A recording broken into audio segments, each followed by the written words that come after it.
Welcome, everybody. In case you don't know who I am and you've never been to one of DVU's many meetings that we have online, my name is Judy Mark. I am the president of Disability Voices United.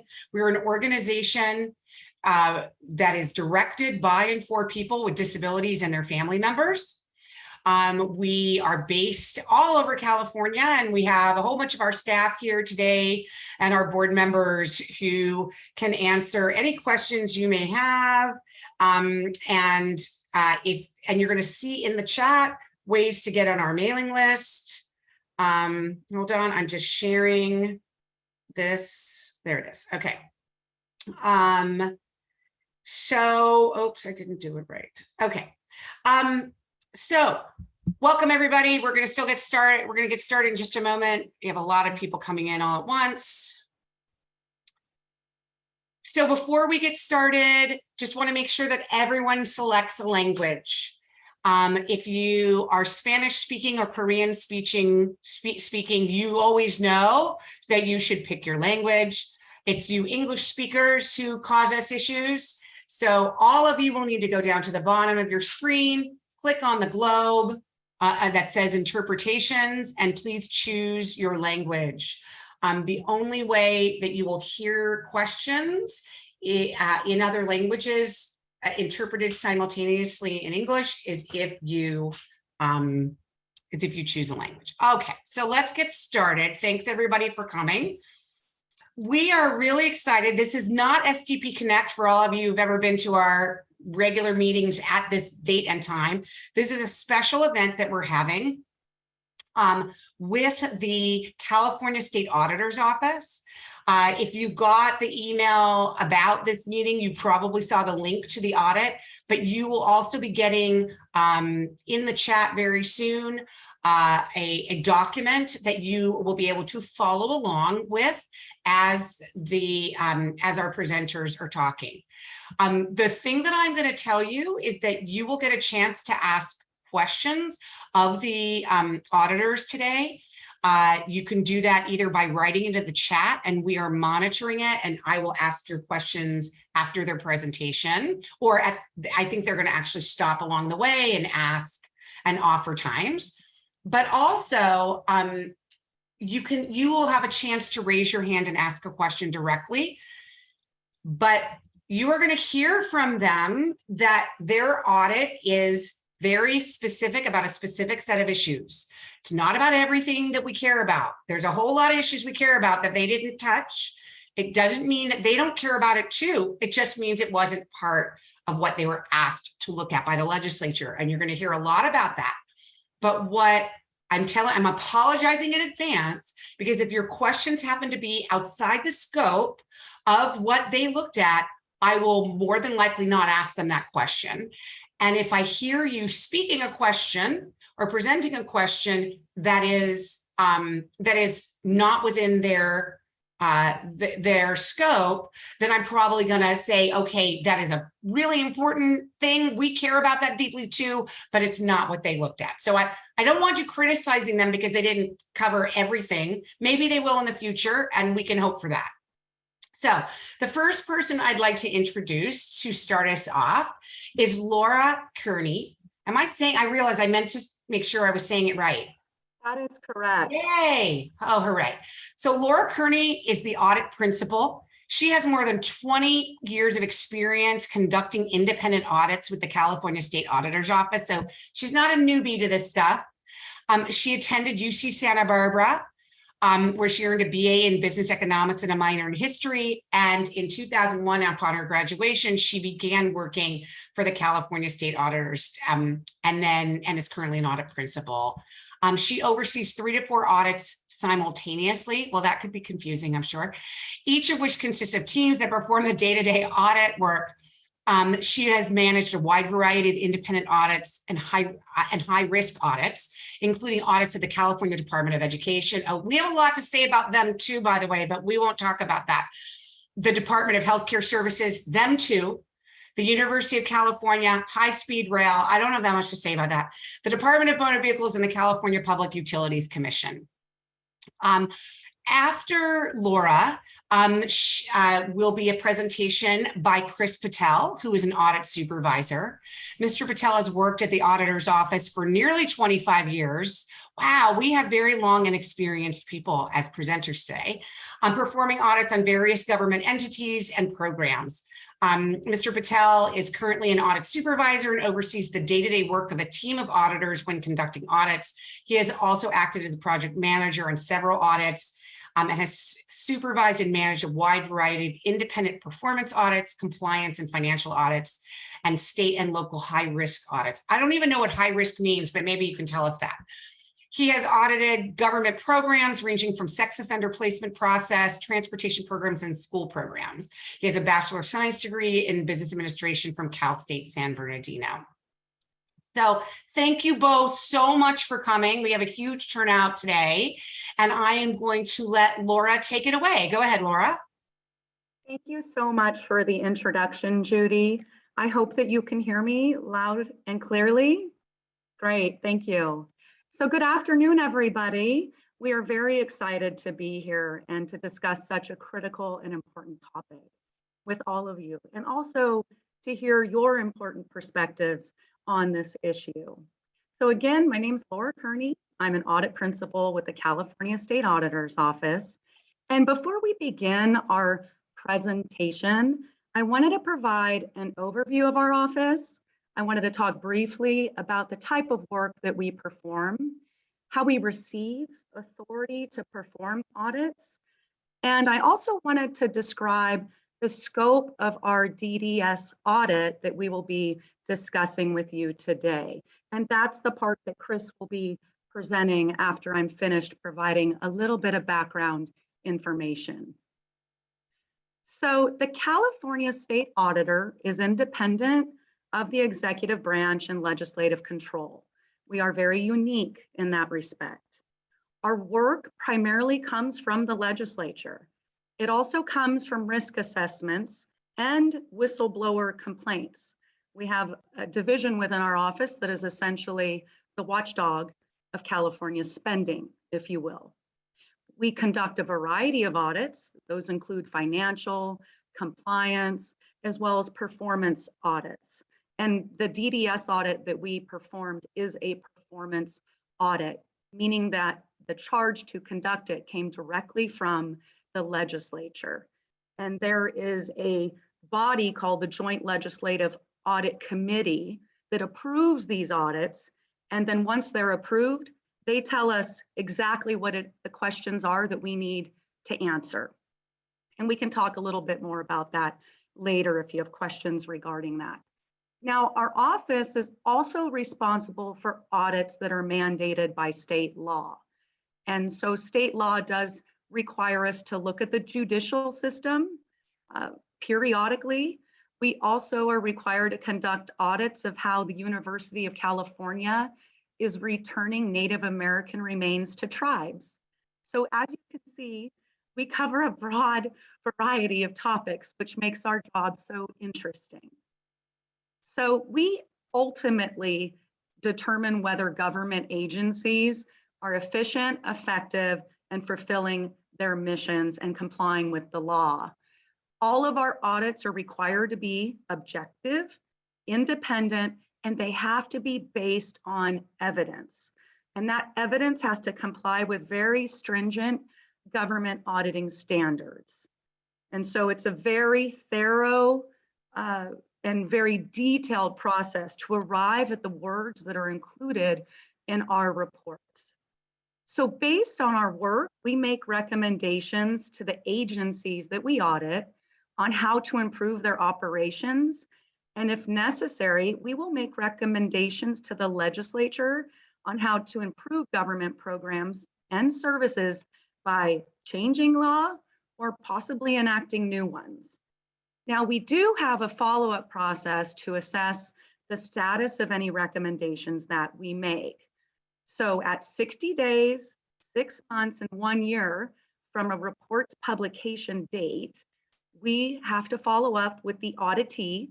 In this case, it will be DDS, on the status of their implementation of our recommendations.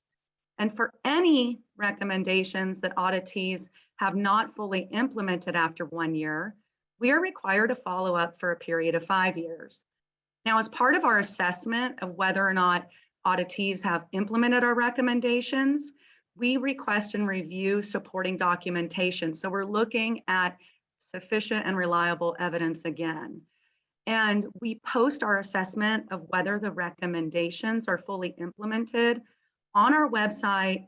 That way the public, all of you, and the legislature can view that information and in real time, which is very important. Now let's talk a little bit about our DDS audit here. So we released this in the end of June, on June 28th of this year. Again, this was a performance audit that the Joint Legislative Audit Committee directed us to perform. So the committee directs all of our work by defining audit objectives that we are required to address. In other words, we do not have the authority to define our audit scope.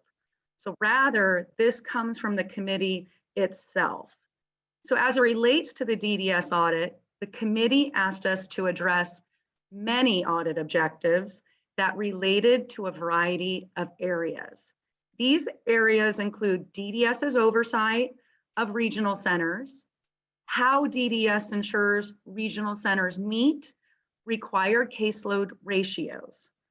We were also asked to review for a selection of regional centers, their monitoring of vendors and how they ensure consumers receive the services specified in their individual program plans, which I'm sure you all refer to as IPPs. So for our audit, we selected 3 regional centers to review in more detail. Those regional centers are Alta California in Sacramento, North Bay, obviously in the Bay Area, and North Los Angeles. So those are the 3 centers that we selected for review. And we based that decision on the number of consumers that they serve, their caseload ratios, as well as the rates of complaints that they receive from consumers. And we try to pick a mix in terms of maybe 1 regional center that's doing a little better in those areas versus 2 that aren't doing so well, in the hopes of identifying some best practices. So ultimately, our report concluded that DDS has not ensured that regional centers have the necessary resources to effectively serve Californians with intellectual and developmental disabilities. And that's a very broad conclusion, essentially the title of our report.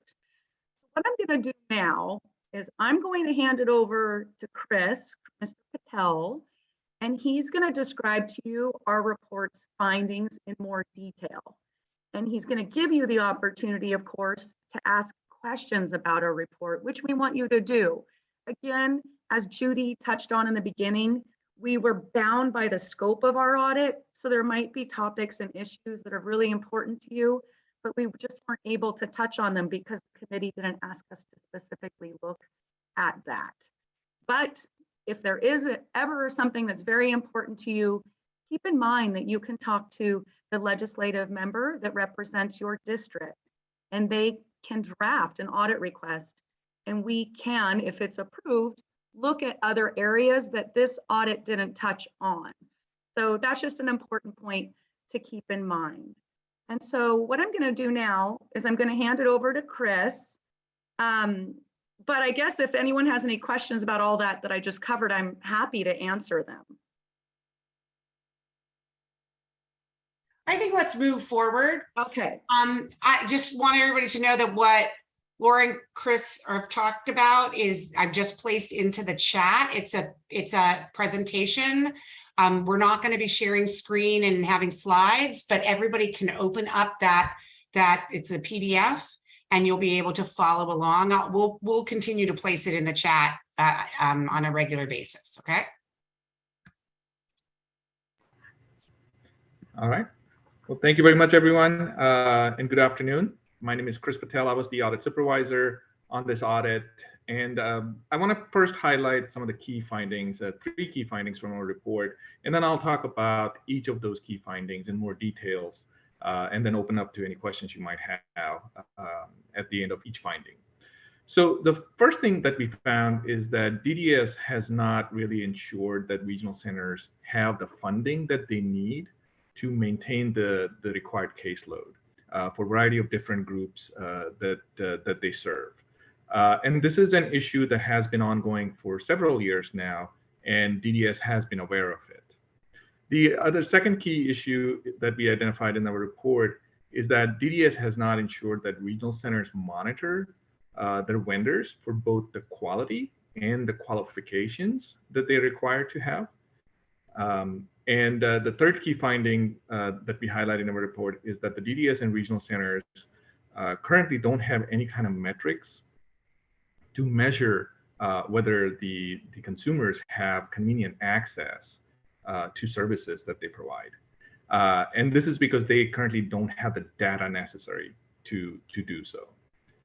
So with those three key findings in mind, I'll go through each one of them in more detail now.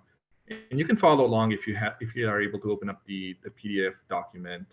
But if not, that's okay. I'll describe this to you. So on page 2 of our presentation, if you have it in front of you, you'll see a bar chart.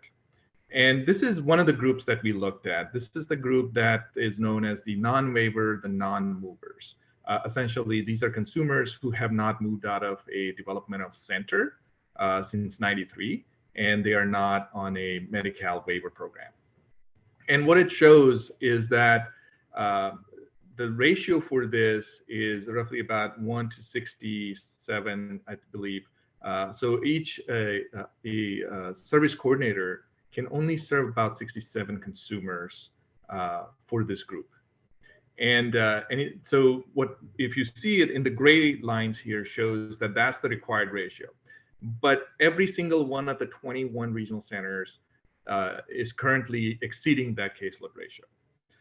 So East Bay, for example, is serving nearly 100 consumers for each service coordinator. We looked at Alta California, which is close to 90. They're serving about 90 consumers instead of the 67. So they're all exceeding the caseload ratios. And similar story is true for all the other different groups of consumers. It's not as bad as this one, but it is fairly similar. And then if you turn to page 3, what we found is that DDS uses a formula when it identifies the funding for regional centers, and this formula is known as the core staffing formula. And it essentially identifies how many service coordinators they need and what the salaries are, and then it identifies here's the total amount they will get for it. And this formula is outdated. So back in '91, the state froze the salaries for all the state employees due to fiscal crisis. Subsequent to that, they unfroze the salaries for state employees, but for regional centers, the salaries have remained frozen pretty much. There have been some changes, from here and there, but by far the salaries have remained at the same level as they were back in '91. So in 2021, all regional centers reported to DDS that they paid their service coordinators between $35,000 a year to $85,000 a year. But during that same year in 2021, the budget for each service coordinator that the state provided is $34,000. So it's far below what the regional centers are paying their service coordinators. And as a result, what's happening is that the regional centers are not able to hire as many service coordinators. Instead, what they're doing is in order to pay the salary for one service coordinator, they're essentially using the money from the budget for 2 service coordinators. So instead of paying, and so as a result, they're hiring fewer service coordinators with the budget they have. And what we found is that had they not frozen the salary, had they continued increasing the salaries based on the consumer price index, the budgeted salaries would have been about $70,000 per service coordinator during fiscal year 21-22. And so what we recommended to DDS is that DDS should work with key stakeholders to bring the core staffing formula in line with actual regional center costs by June 2023, which is next year. And then also update the core staffing formula annually, because you have to account for all the CPIs going forward. So you don't want this formula to become outdated in 2, 3, 4 years when the CPI, because of the inflation, the cost of living has gone up. And you don't want DDS and the state to keep budgeting at current levels. So those are our recommendations to DDS. If you have any questions related to this finding, we'd be more than happy to answer them.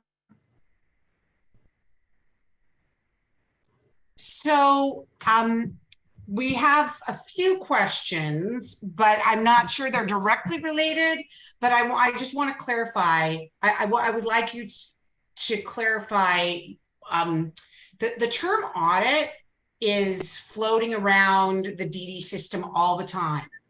So service providers get audited, and regional centers get audited by DDS. This is a different kind of audit. So somebody was asking, we had audits last month being done in Mendocino County. Was that a different type of audit? So if you could just explain that this is, once again, that this is really different. This is related to the legislature. Yeah, this is very, I can go ahead, Chris, on this. Oh. This is very different than, say, an audit that is being performed of Mendocino, for example. That authority is completely different than ours. What is very unique about what we do is that we are essentially the external audit arm for the legislature. So they give us our assignments, and those assignments are always very different from one another. Whereas the audits that the person who's asking this question is referring to, those are periodic audits that those types of auditors always perform. Whereas the work that we do varies depending on the priority of the legislature and the committee. And that's one of the reasons when Judy was going over my and Chris's bios, that we have so many different subject matters that we are considered experts in, from education to how utilities are charging rates, to ratepayers, to high-speed rail. So it's a very different type of audit, and they are referred to as performance audits. Mm-hmm. Is that helpful? Yes, very helpful. Thank you so much. Great question. I'm going to now turn to Fernando Gomez from the Integrated Community Collaborative, who has a question.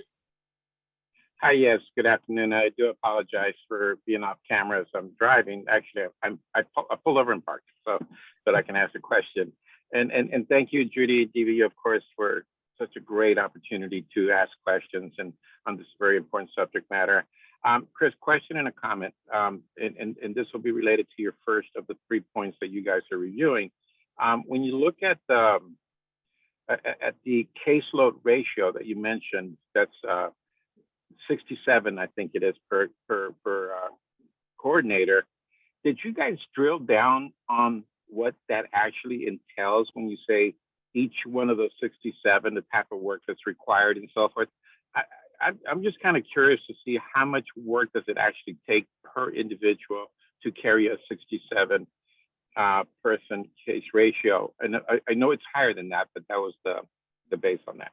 And the comment that I just want to quickly make as you answer that question would be, there is such a thing as geographic disparities. And we know there's 21 regional centers, but when you look at catchment areas that are just huge, like maybe Inland Regional Center, North LA as well, where individuals who are far away from the hubs of the offices, where they are impacted by access to services. So I was wondering how you would address that as well.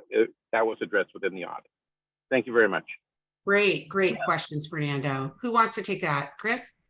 Yeah, I will address that.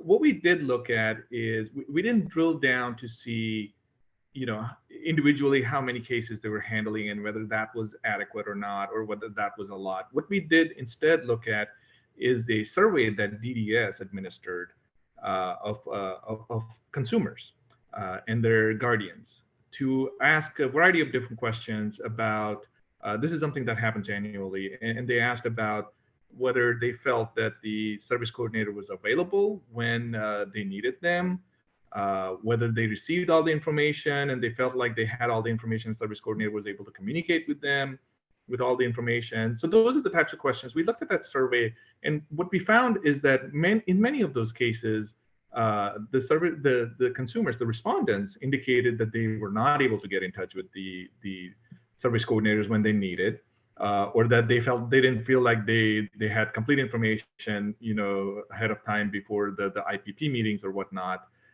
So that was pretty evident, and that was telling that, hey, look, because you don't. And we also talked to the regional centers and we asked for their perspective, and we said, what could improve if you had more staff, or if you had more funding. And that was one of the things they pointed out, is that if we had more staff, we can spend more time with our consumers.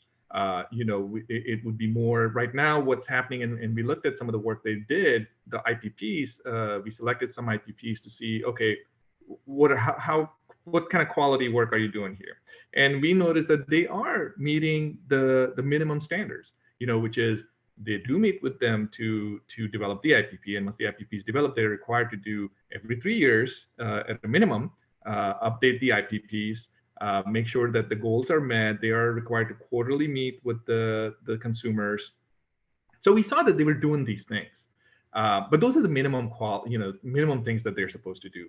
But beyond that, what regional centers told us is that if they had more resources, they could certainly spend more time with individuals, and because these individuals need support beyond just quarterly meetings. They need information and support with everything, and they recognize that.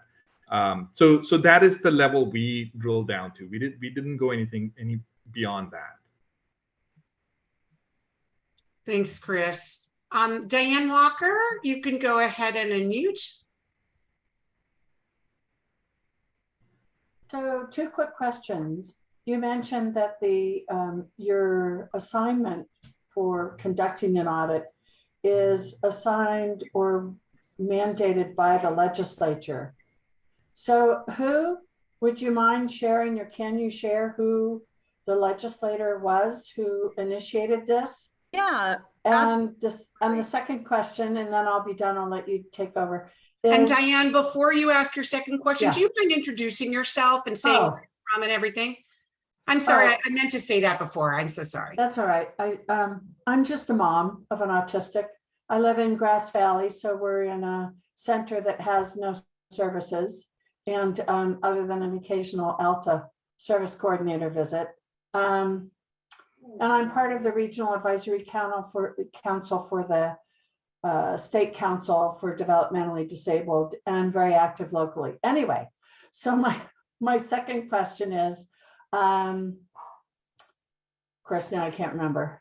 Oh yeah, why is there? I understand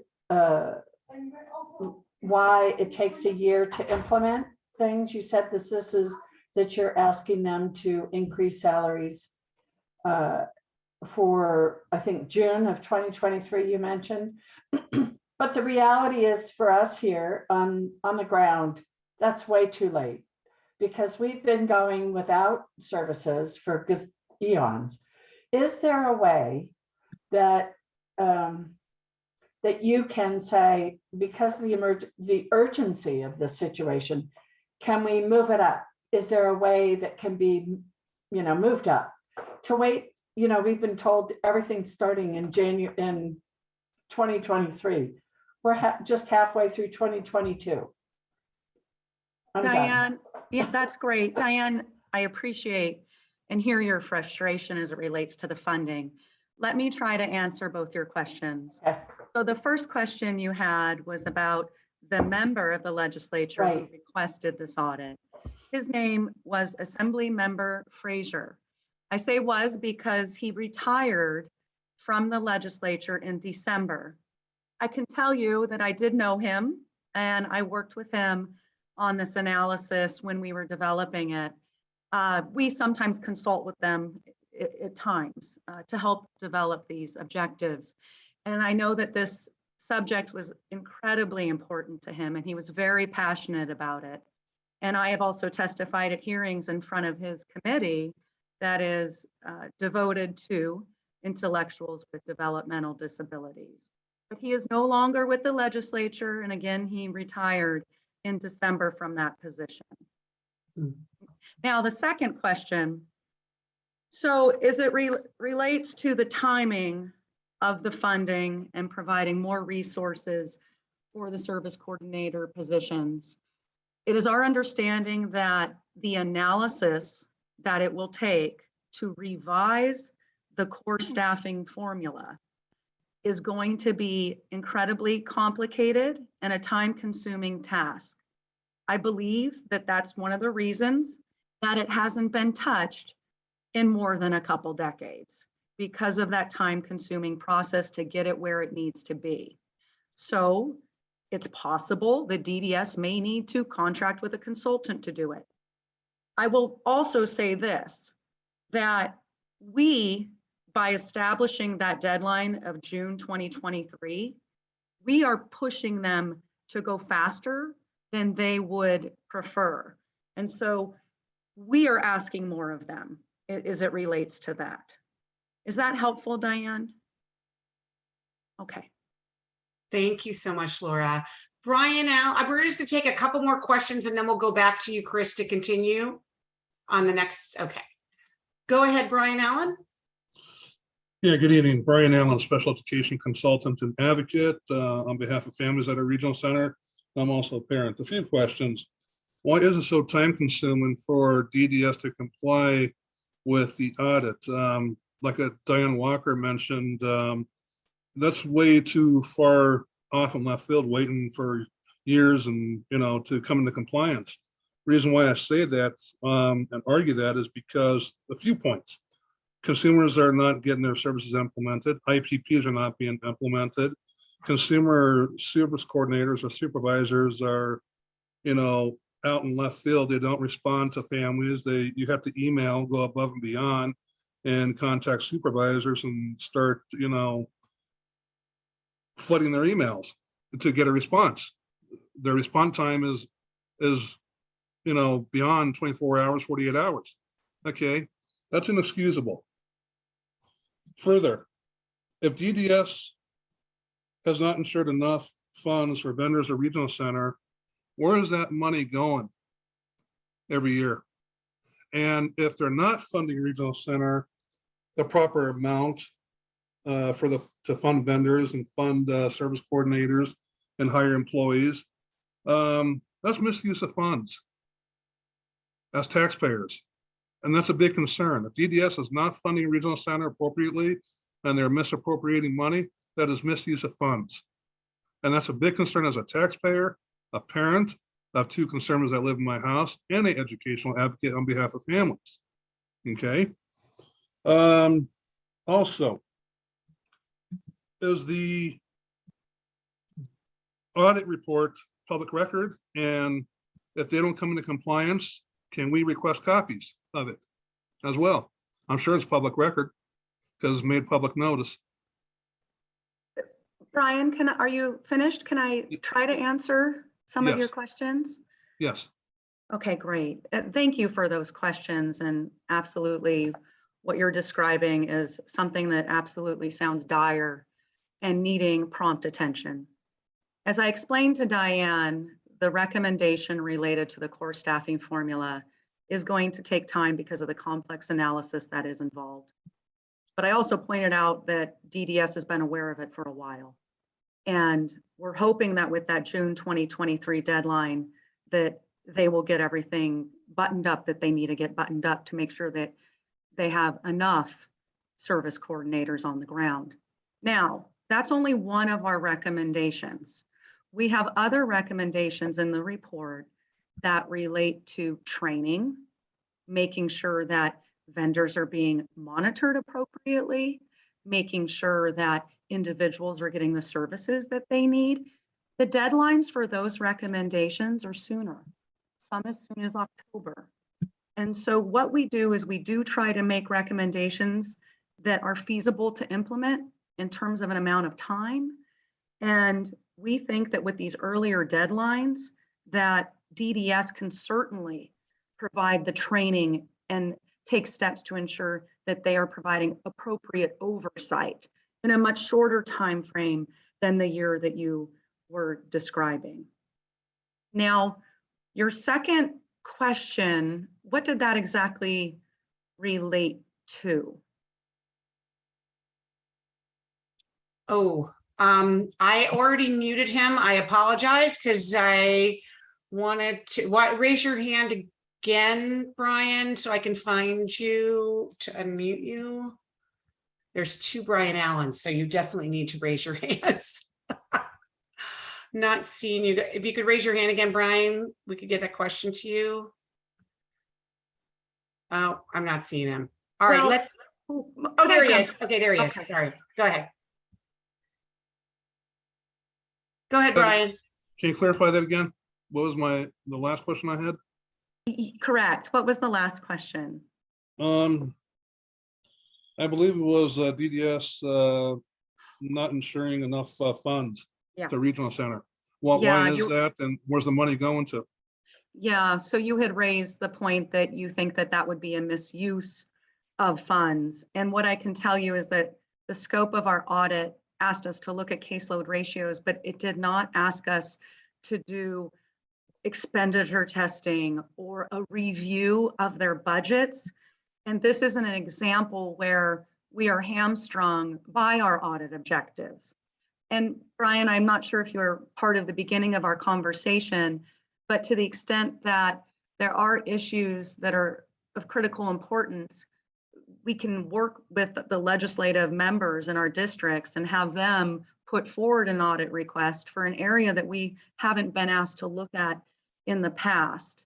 And that could be considered by the Joint Legislative Audit Committee. So we did not look at a misuse of public funds on this audit. And then there was one other question that just popped up here, Judy, that I thought was salient to answer right now. And one of the questions that popped up is, well, what do you do if they don't implement the recommendations? And this is an area where we do not have enforcement authority. So we cannot force them to comply with these recommendations.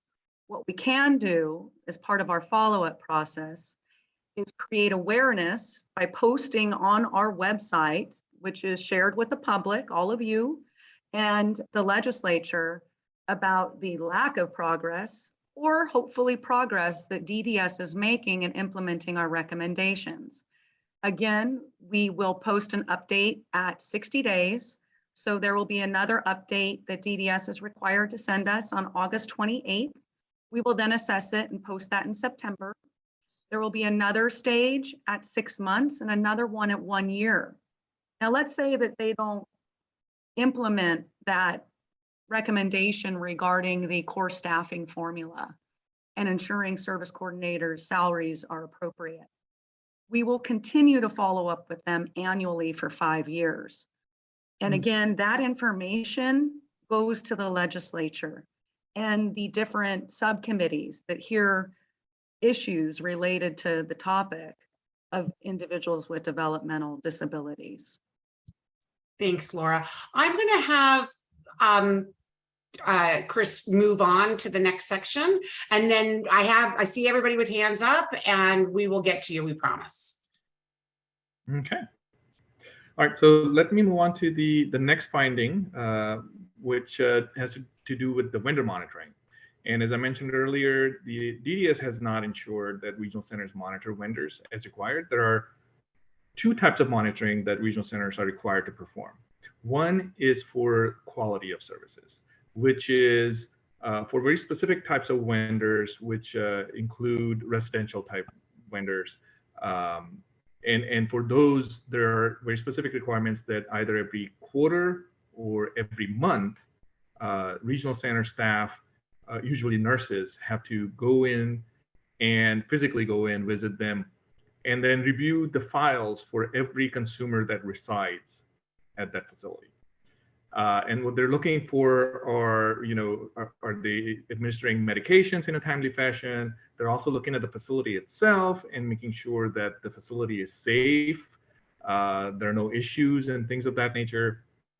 So what we found is that one of the regional centers, we looked at 3 regional centers, Alta California here in Sacramento area. We looked at one in Bay Area, North Bay Regional Center, and then we also looked at the North Los Angeles Regional Center. And North LA and North Bay, we found no exceptions with the quality of reviews that they were doing, the quality reviews. They were performing them as required, and then we saw their reviews, and we had no issues with them. Alta California, on the other hand, could not produce all the reports for the reviews that they claimed they had conducted. And when we asked them why not, they were able to explain for a short window that they didn't have, they struggled with the staffing at that point. They had a high turnover around that time, so they weren't able to conduct those reviews. But that was only one of the windows. There were some others outside of that window that they could not explain. The other issue that we identified was related to the other type of monitoring that they're required to do, which is what's known as the every 2-year biennial reviews of vendor files. What they're looking for in that are a variety of things. Every vendor has to meet certain requirements, including qualification requirements for any licensure or certifications that they are required to have for the types of services that they're providing. And every 2 years after becoming vendored with the regional center, which means that they can now provide services to the consumers, every 2 years, the regional centers have to review those files and make sure that everything is still on the up and up, that they still meet all these requirements, including having valid certifications, licensure, etc. And we found that none of the 3 regional centers that we reviewed were doing that consistently. Alta California being the worst offender, and they told us they haven't done it in the last, in the time period that we looked at. North Bay and North LA were doing some parts of it, but not all of it. So we had issues with that. We talked to DDS, made DDS aware of it, and DDS was aware of some of these situations. In fact, back in 2000, a few years ago, we actually did a similar audit where we specifically looked at whether they were conducting file reviews, the biennial reviews of qualifications. And we found that they were not. And we made a recommendation to DDS saying that, you should ensure that regional centers are performing these things, that they have procedures in place to do so. And DDS, since 2016, when we issued that report, to this day, when we were conducting the audit in early this year, they had not implemented that recommendation. So when we reached out to them in February, they said we had just now sent out a memo to all regional centers, but unfortunately that memo consisted of 1-line reminder saying you are reminded that you have to do this review, and that was it. And so the problem still persists, as we found. And so we made some recommendations to DDS, specifically this time asking that they train regional centers about the requirements of vendor monitoring, provide guidance to regional centers on tracking vendor reviews to ensure regional centers complete all reviews as required, and then review its own process, DDS's own process for monitoring regional centers' completion of vendor reviews, and strengthen it if necessary. Does anybody have any questions related to vendor monitoring? So a couple of folks, I have a ton of questions in the chat, and a couple of folks have their hands raised, which may not be about this particular section, but I feel like I want to get some of these questions in the chat asked to you. Some of them are in Spanish, Ed and Kira. So could you make sure to ask Annabella or to interpret them, because I don't see it in interpretation yet.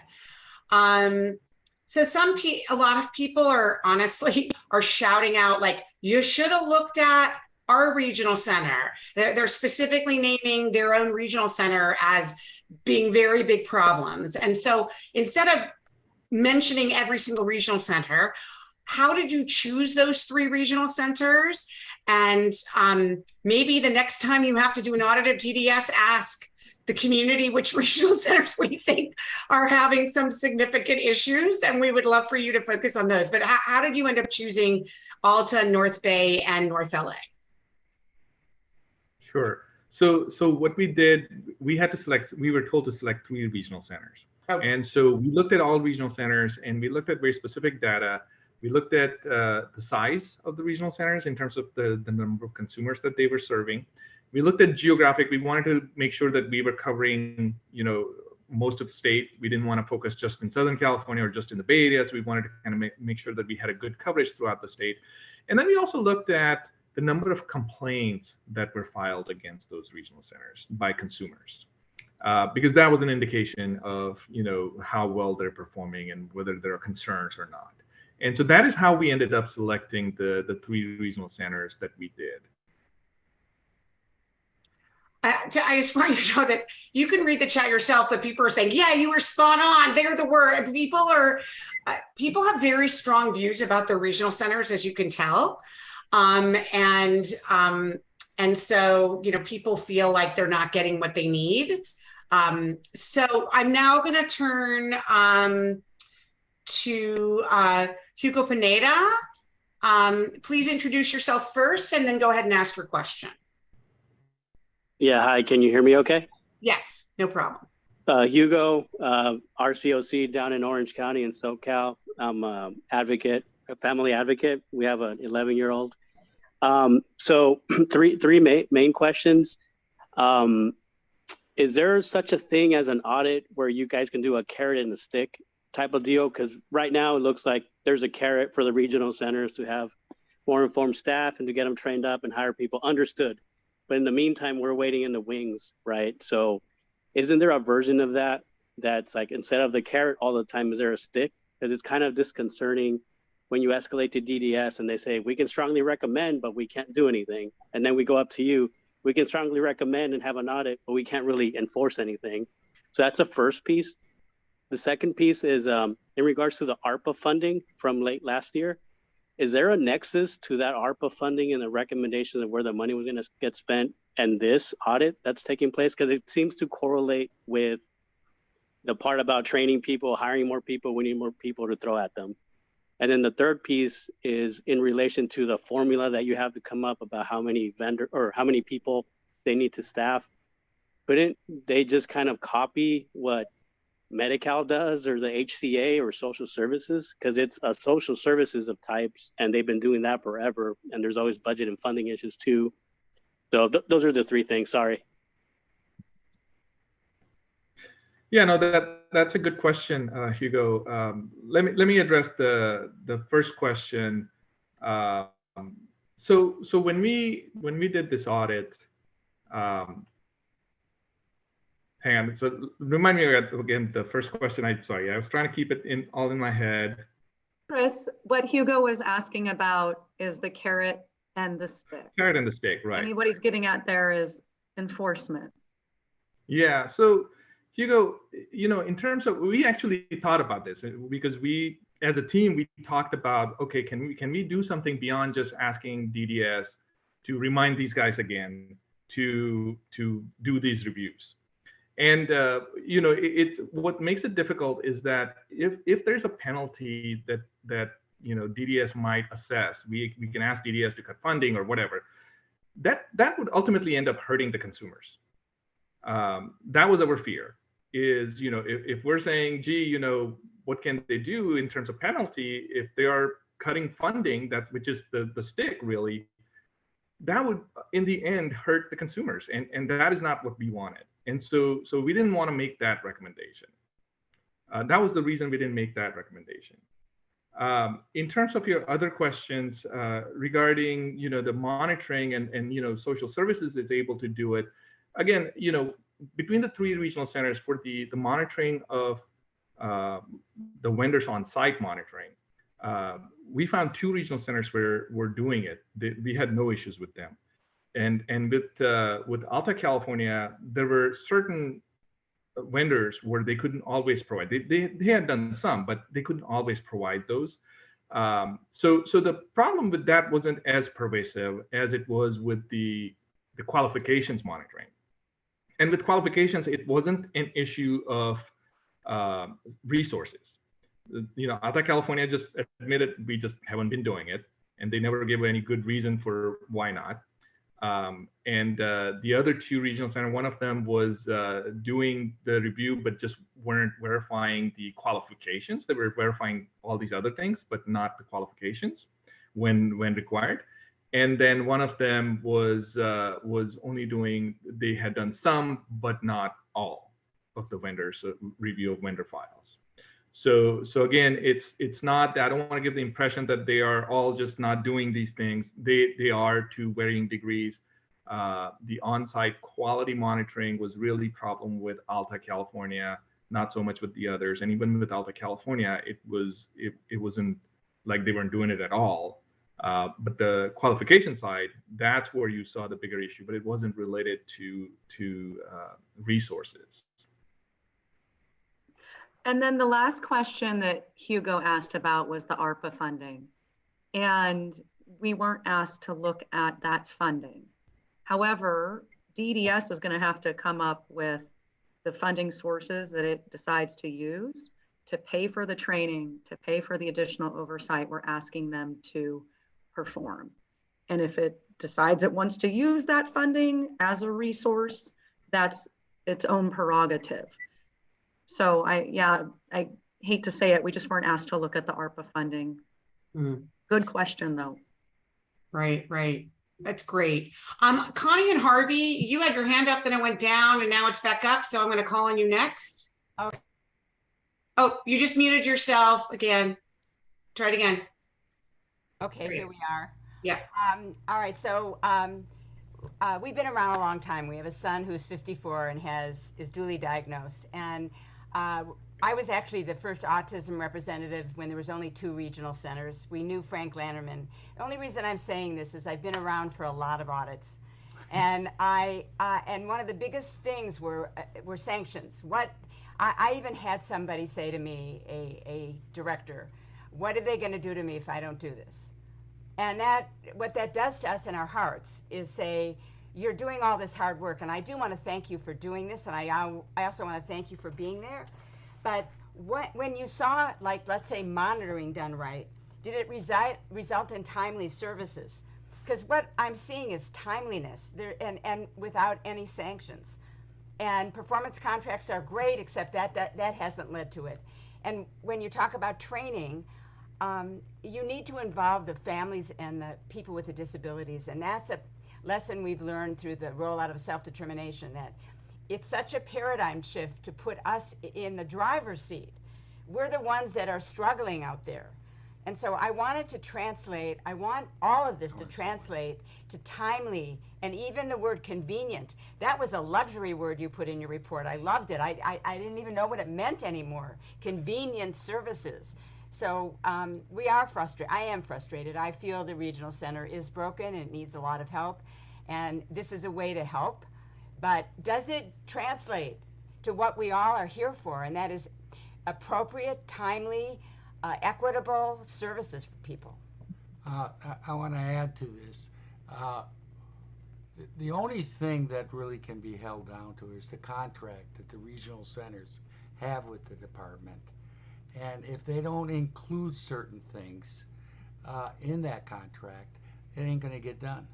My concern too is the HCBS rules are going to be out someday. I pray. And are the job descriptions of the people being hired, do they match up with what the future is? Where what I call person-centered, that the customer is in charge. It's an old medical model. Yeah. So yeah, so the second part of the question, that's not something that we looked at as part of the audit. But in terms of, Connie, what you referred to as it relates to timeliness of care and those really important metrics regarding convenience, that's the next finding that Chris was going to describe to you. And I don't know, Judy, if it would be appropriate to move to that Yeah. page? Yes, please do that so that then all the questions can be related to anything you talk about. So go ahead. Okay. So in relation to what Connie was talking about, the last key finding that I want to highlight is the monitoring of consumers and whether they have convenient access to services. And what we found is that in order to identify, we wanted to see, gee, do they have convenient access? And we couldn't do it because DDS and the regional centers don't have any kind of data to help us kind of figure out, gee, okay, how do we even measure convenience of access if we don't have the data? And what we were looking for are things, do consumers need to travel long distance to access necessary services? Do consumers receive timely services from vendors, or are they stuck on a waiting list of some sort? Do service coordinators respond to consumers' requests in a timely manner? So we were looking for some sort of data to address some of these questions. What we found is that they don't have that data, and it's because their system that they use, the database system that they use, is very antiquated. It's a very old system, and it doesn't have a way where they can track these data. And we talked to DDS about it. DDS mentioned that it is currently working, and it's very early stages of developing a new database system. They had not considered including fields to capture these types of data that we were talking about until we brought it to their attention. But they were open to the idea that, yes, they thought it was a good idea. And what we told them to do is first, before you do anything, work with the regional centers to develop processes for tracking and reporting applicable metrics. So identify, how are you going to measure convenience of access? What data do you need to measure convenience of access? And then continue to develop your system, that the new database system that would allow regional centers to capture all the data they would need in order to measure convenience of access. So those are the recommendations we made to DDS, and DDS was open to implementing them. But like I said, the system development process is very early. They believe it will be implemented sometime in 2025, but that's a very early estimate. With the state systems, it takes a long time. So that's their goal. We'll see how far they get. Thank you for So with that. that, yeah. And so that's the sort of overview. It is interesting to me because many of the issues that you brought up in your audit are starting to be addressed, or at least allegedly are going to be addressed through various funding sources. For example, the legislature and governor have significantly increased operations funding for regional centers in this year's budget. I believe it's around 695 new service coordinators regional centers are getting. I may have the exact number a little off, but a lot of new service coordinators. I know that in addition, there's an IT system that is allegedly going to be created that is supposed to be tracking outcomes, tracking people's ability to access services.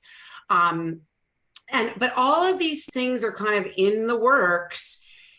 And, for us, we're still sitting here not getting services that we need. We're still sitting here having a lot of problems. And yet all this money and investment is happening at the operations level of regional centers and DDS. And there's not that same investment in an increase in services, or to reduce racial or ethnic disparities, or to reduce the differences between regional center services. And so, one of the general questions I had when I saw this is, what do you hope will happen if all of your recommendations actually get implemented?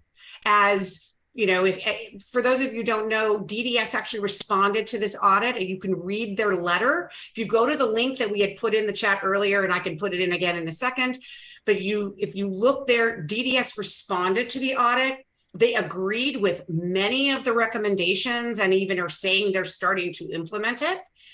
There's one, they didn't agree with the core staffing ratios for regional centers, but they did agree with many of those things. So let's say a magic wand, happened and all of your recommendations got implemented, what does that mean to us, to people with disabilities and family members? What do you think how would our lives be different? Well, first, your first point of contact with the regional center is with the service coordinator. And the service coordinator is responsible for ensuring that consumers are meeting their goals. That service coordinator is responsible for monitoring their progress and ensuring they're getting the services that they need in a timely and convenient manner, that they aren't having to drive 45 minutes or an hour to the closest vendor to receive services, for example. By implementing our recommendations, we are hoping that that process where services are promised to a consumer and the consumer is achieving their goals will become a reality, and it will become something that we can actually see and feel in our daily lives. But until our recommendations are fully implemented, particularly those related to ensuring that the service coordinators are meeting those the caseload ratios, and then individuals are getting the appropriate and sufficient attention they need, and we are tracking whether or not they have access to services. Until those recommendations are implemented, unfortunately, we're still going to have the same level of frustration. We're hoping once they are implemented, that frustration is going to be mitigated. And I can't say it's going to go away. I can't say that, but I certainly hope that it's mitigated and it's lessened and that your lives become somewhat easier. Well, we would hope for that. We believe that it's a much deeper issue, honestly, that they can have as many service coordinators as they want, but if all of them are saying no to us, then it really doesn't make a difference. So we believe that there's very deep issues that need to be addressed that are based on the culture of the regional centers as opposed to just the amount of staff that they have. So as you see, a lot of people like shaking their heads. Now, speaking of somebody served at a regional center, I want to ask Molly Kennedy to ask her question. Go ahead, introduce yourself first, Molly. I'm Molly Kennedy. I am a client of San Diego Regional Center. But I have a very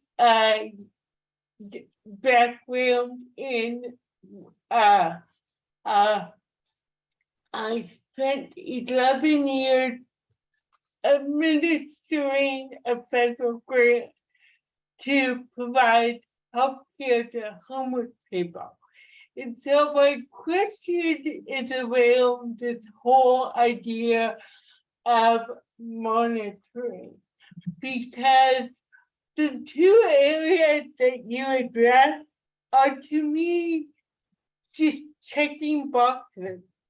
It's not outcome-based monitoring that you're improving lives, you're creating more innovative services because of how people grow and change. It feels like these audits are very limited until, for instance, you have people, these will go away, hopefully sooner than later, but you have people that have been in sheltered workshops for decades, and no one is going to them and monitoring them to say, is your life better? Are you growing? Are you able to do more? And so maybe this is a more of a little soapbox, which Judy knows I'm really good at, and not a question you can answer, but I really find it almost appalling that, and I guess my one question is this is like, as a federal grantee, we were monitored so in-depthly. We had to do consumer satisfaction, we had to say like they improved in diabetes, they improved in managing the hypertension. What I heard is there's no auditing in this system about truly what we should care about. How is this advancing more independent and self-determination of the client served by the regional center system and DDS? So I don't know if there's a question there, but more just like, I'm shocked. And I shouldn't be, but I am. Thank you, Molly.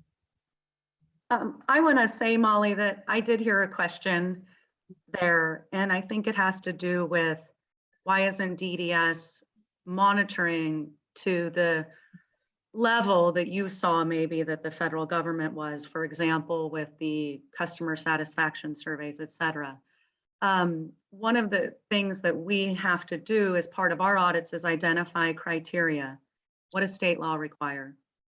And those were the areas that we focused our review upon, with the on-site reviews of residential facilities, as well as the qualification reviews that Chris described. The other part of your question that I heard had to do with outcomes and effectiveness of services that are being provided. And unfortunately, the system that DDS is working on is going to take years to develop. And right now, without going on an individual by individual basis, DDS doesn't have the data to effectively evaluate outcomes, including convenience of access to services. Building a system, an IT system, the way that they are going to do it does take a few years.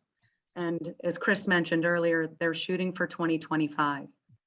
Once they have that data, we are hopeful that they will be able to evaluate outcomes more effectively than they are. And I hear your frustration, and I really appreciate your question. Thank you, Laura. I am going to turn to Lulu. Has a question in the chat, but she also has her hand up, so I'll go ahead and have her unmute.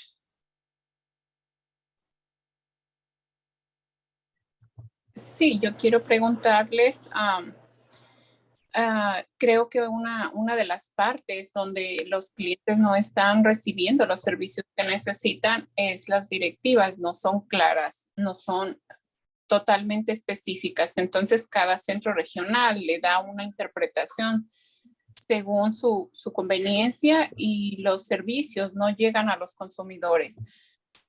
Escuché que dijeron que van a pasar 5 años para poder esperar que se implemente todo esto, pero pienso que en 5 años nuestros hijos crecen y no van a obtener los servicios necesarios. Esto realmente es preocupante.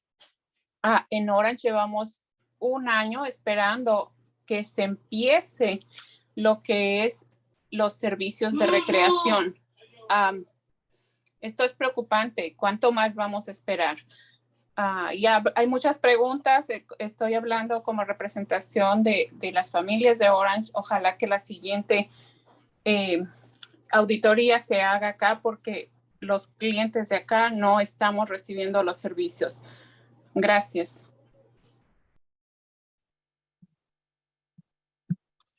Folks needed to have selected English as your language if you wanted to be hearing that interpretation. But I just want to make sure that Laura and Chris, you were able to hear the interpretation? No? Okay. So if everybody could go down, I wrote down a little bit of what Lulu said. I'm sure I'm not going to get it perfectly, but make sure that everybody goes down to the bottom of your screen, click on the globe that says interpretations and choose English. And that way you can hear the simultaneous interpretation in English if somebody speaks in Spanish or Korean. But basically what Lulu is saying, she comes from the regional center of Orange County. She believes that there are areas where clients are getting no services, that there are directives sent out by DDS and that each regional center interprets it in their own ways, and that some people get services and some people don't. She said that taking 5 years to implement these recommendations is a long time in the life of a person with a disability. Children grow up and are missing out on critical services in that 5 years. She specifically mentioned social and recreational services, which were funded in the 2021 budget, and yet in many regional centers, they haven't given a single person that service yet, even though it was last year's budget. And so there, she's frustrated because there needs to be more monitoring, and there are regional centers that are doing it in very different ways around the state. But I know that may not have been something you looked at, but I think it's important for her to be heard. No, I absolutely think it's important. Chris, do you want to address that? Because I know that you're more familiar with the planning that the regional centers are required to do as it relates to services and needed services. Yes, so we did not look in detail. We were not asked to look at some of these things that Lulu mentioned. But what we did look at were the planning side of it, in terms of how do regional centers identify what services they need and how they go about making sure that they have those services. And we did look at their plan. Every year they're supposed to come up with and work with the stakeholders, including consumers and their guardians, to identify what services they need in their regional center, in the catchment area that they currently don't have. Based on that, they develop this plan, and they identify the services, and they put out a contract to get somebody to provide those services. And they also receive funding from DDS to provide as a grant, as a seed money for somebody to start that business, to provide the services. We did not identify any issues with that planning process itself. But in terms of whether, once DDS provided any funding, what happened to it, and whether they went out and got it and up and running, that is an area that we were not asked to look at, and we did not focus on that area. Thank you, Chris. There's a question in the chat from Debbie Wexler that asks, is there a way for you to give more detail about how regional centers actually evaluate, or at least are supposed to evaluate, vendors? If they look at paperwork in an office, it can be a completely different picture on the ground. And that's actually something we think about a lot. Are you looking at compliance? Are they checking a box because they showed up at a person's house? Or are you looking that they're actually doing the work that helps people achieve their goals in their IPP? Not you, but our regional centers looking at that, I should say. Right. So what we looked at was, unfortunately, we had to base it on the evidence that regional centers have. So when we asked them for, okay, so did you visit this facility, this residential facility every quarter or every month? And then they provided us with the evidence, which is a form that they fill out and it is a checkbox form, and it has some information in it in terms of what they saw, some narratives and things of that nature. And it has a conclusion as to, their ultimate conclusion on whether or not there were any findings, what the findings were, and, when they need to correct those findings. So that is what we had to look at. We didn't have any other type of evidence in terms of, you identified medication errors. We looked at the next one, to kind of see, okay, did you follow up on this? We did those types of work, but beyond that, there was no way for us to assess whether the services or the lives of people improved as a result. Right. Okay, thank you. There's two Brian Allens with hands up, but I'm going to choose the first one. Go ahead. The woman, Brian, you don't look like a Brian, but can you unmute?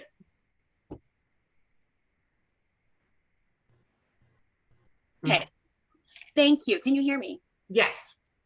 Great. My name is Amy Larson. I was invited by the other Brian Allen, and I was, that's what happened here. So a couple of questions.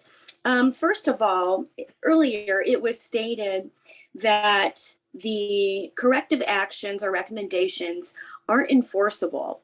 So it's difficult for somebody like myself, an advocate for regional centers, schools, and also my daughter is a client of regional center. It's difficult to look at this and say, oh, well, it's not enforceable, and it doesn't seem to really matter.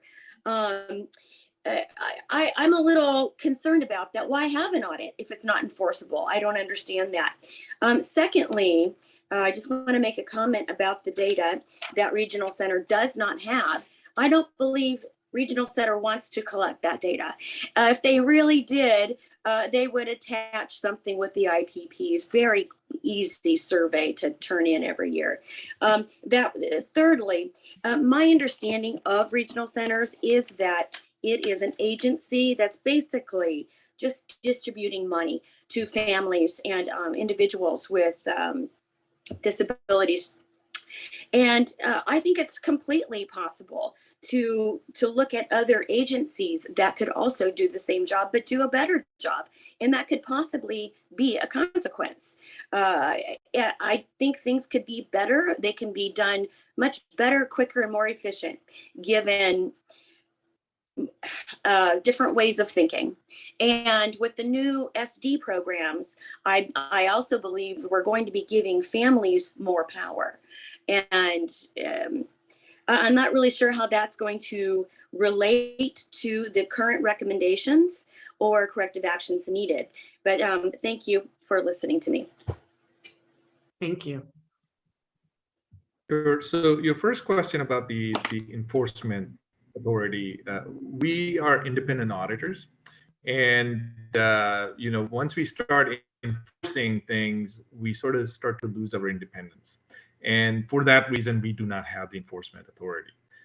That rests with the department that we're auditing, in this case DDS. So all of our recommendations go to DDS. We did not make any recommendations to the regional center because, in fact, we don't have the authority to tell them what to do at all. Because they're contractors to DDS, not to us. So we can make recommendations to DDS, and then it's up to DDS to enforce those recommendations, to implement them. We certainly follow up with them, and we kind of make the legislature aware of it. And members can then follow up if they see that, hey, this recommendation hasn't been implemented, in a timely fashion. And then they certainly have the authority to reach out to DDS and ask them to come in and have a hearing and whatever they need to do to make it happen. So that is the answer to that first question. The second question, in terms of the data collection, I just want to mention that you may be right that perhaps they don't want to collect data. I don't know about that. But even if they wanted to, what they've told us during the audit is that it would be a lot of work, because they have so many consumers. And if they started collecting this data, because they don't have, until they have a database where they can actually enter this data in there, trying to do this on an individual basis may work, but it would just add so much more to their already, the coordinators, service coordinators who are already overworked to some degree because they're overseeing so many consumers. So that was kind of their rationale for why they needed a system in place first before they can start collecting the data. And then the third question, I don't think we can really address that last one. So that was so I don't want to start saying anything regarding that. So. All right, thank you so much for asking that. I know there's a couple of people who've raised their hand who've already asked a question, so I apologize. We have so many. If we have time at the end, we'll come and let you ask a second question, but I'm now gonna turn to Portia Iverson. Hi, Portia. Hi, Judy. Thank you. So I have a question about vendors being monitored. I guess about 6 years ago, there was a study about rates done by Burns and Associates, and they saw that, and let me just preface by saying quickly that one of the biggest problems I think consumers have is that we need we have a big need for people to help with our children and adults, and these people have an extremely difficult, highly skilled job that gets paid less than working at McDonald's or Target.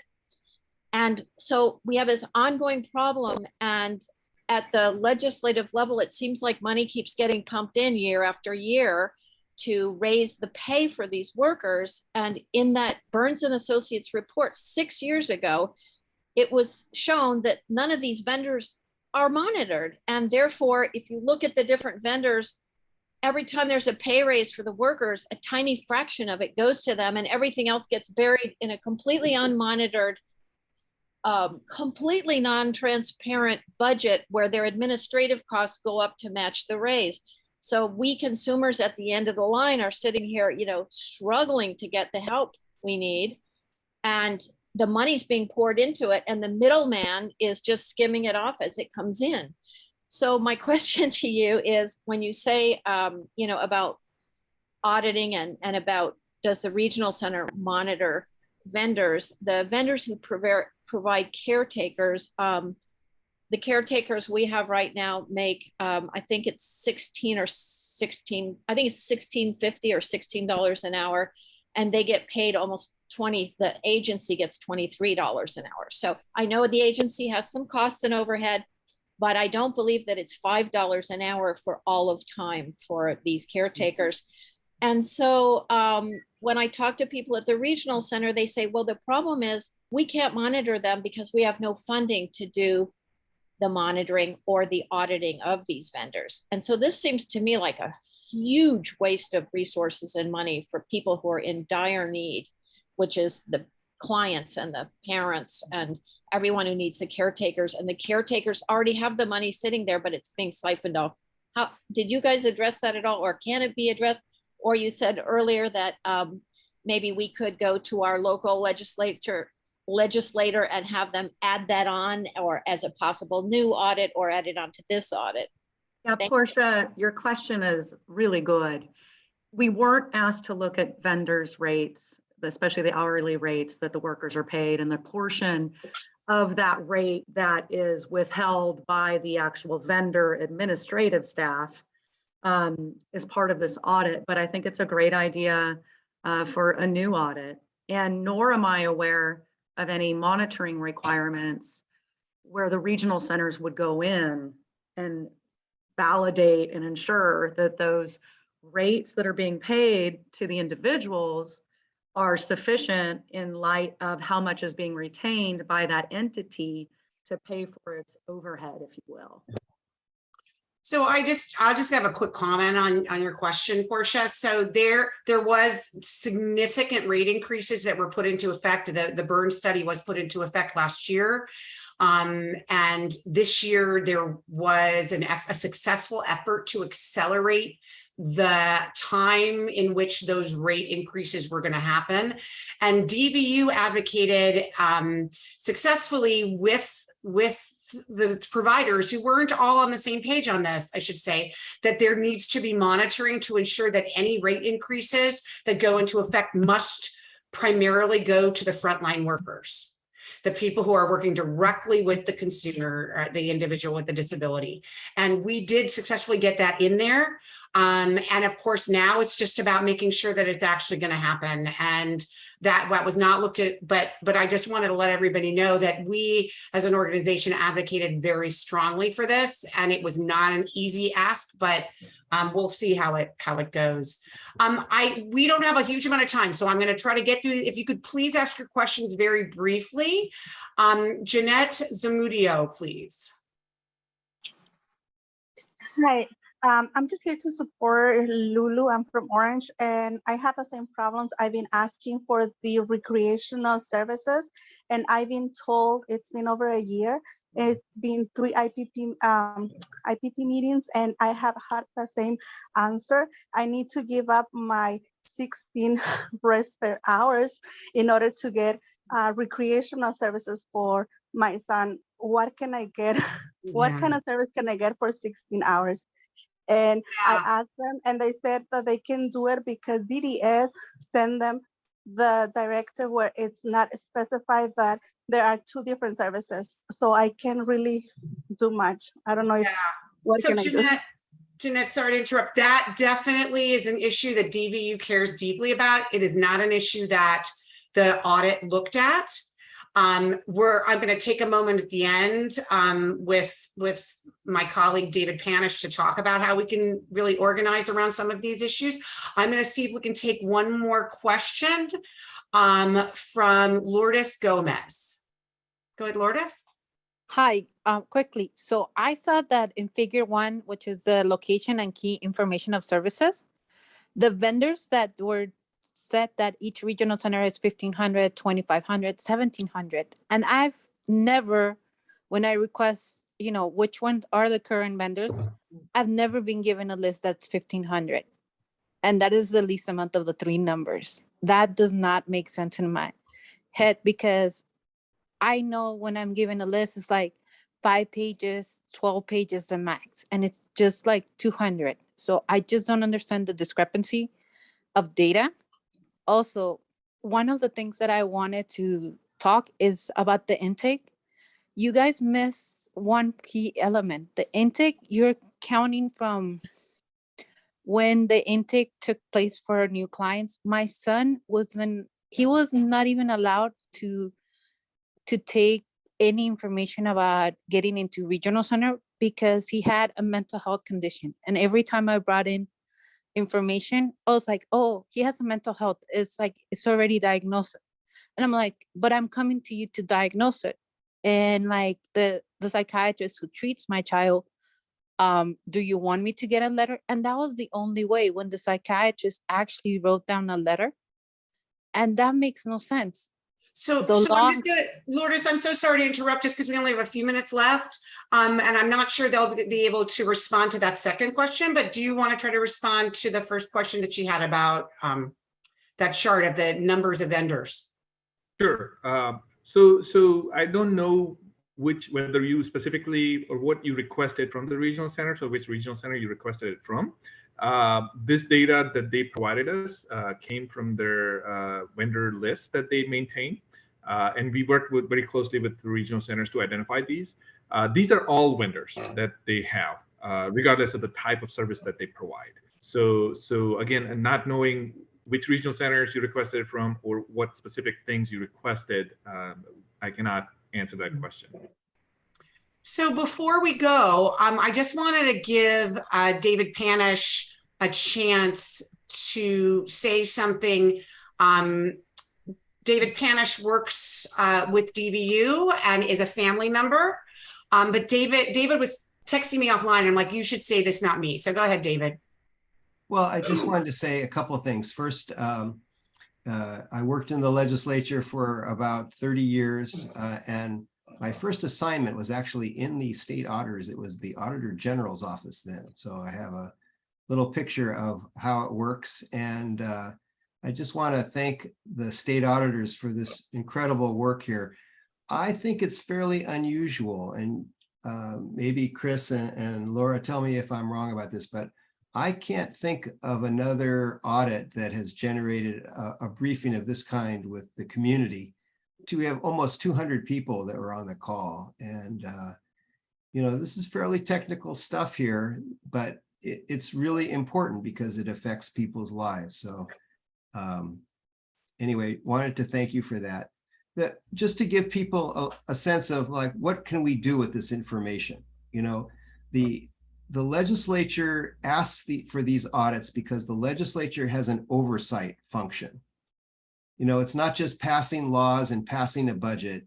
They also have a responsibility, which they take seriously, to make sure that things are doing what they think it should be doing.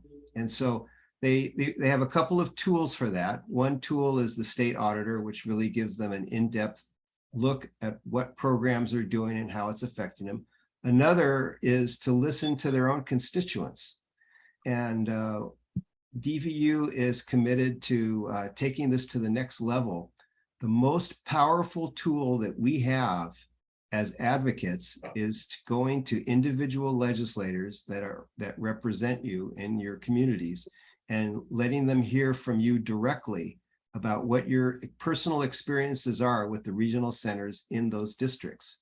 So we're going to be doing a little follow-up email to everyone on this call, asking you for your mailing address. And if you know who your legislator, your state senator and assembly members are, we want to know that too, so we don't have to look them up. And then we're going to be setting up individual meetings as we sort of launch this new initiative so that legislators can hear directly from you. There's a lot of power that we have that isn't tapped yet. So just want to thank everyone for that. Judy, great work in putting this together, and especially special thanks to the auditors and for everyone listening. Thank you, David. And a huge thank you to Chris Patel and Laura Kearney and Ryan Grossi, who is has been my contact at the auditor's office, who has been phenomenal to work with. I cannot stress enough how great you have been to work with, Ryan. We know you don't do this every day. We know you spend a lot of your time talking to legislators and don't often get to go out into the real world and talk to the people who are impacted by the laws that get passed in the legislature. So we deeply appreciate you being here, speaking to us, knowing with such respect and dignity that we don't often get, you should know, when we're talking to folks. So we deeply appreciate that. And please feel free to reach out to us as your recommendations move forward, and we're more than happy to chime in and help you in any way we can. So thank you again, Laura, Chris, Ryan, and everyone. We will have a recording of this up and we'll be in touch. Thank you, everybody. Have a wonderful evening. Take